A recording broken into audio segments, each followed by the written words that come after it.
Welcome to 321 Photoshop. I'm Julianne Cost. Here's the quickest way to create your own custom brush in Photoshop. First, you'll want to paint or scan or photograph the object or the mark that you want to use as a brush. Now, when you're defining a brush, areas that are black will be fully opaque, lighter values will be semi-transparent, and white will become completely transparent. I'll use the marquee tool in order to select the area that I want to define as my brush and choose Edit, Define Brush Preset. I'll give it a name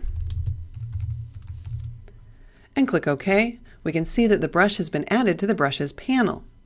However, when I paint with this brush stroke, it's not very exciting. So let's undo that, and on the Brushes panel, we're going to make a few changes. First, under Shape Dynamics, I want this size to jitter so I can get a lot of different size paint drops. I also want the angle to jitter, so I'll increase that. I'll also choose a different foreground color to make this a little bit more exciting.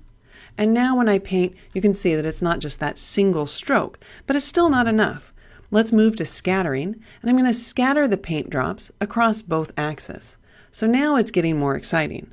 I'll undo that, move down to Color Dynamics, and I'm going to change the saturation and the brightness jitter. And I can either choose to apply that per tip so that I just paint one stroke and it varies these elements, or I can apply it on a per tip basis so that each time I paint a new paint stroke, it changes the brightness and saturation. I can also make changes to the options bar. For example, I could set this to multiply and maybe decrease the opacity, and then paint.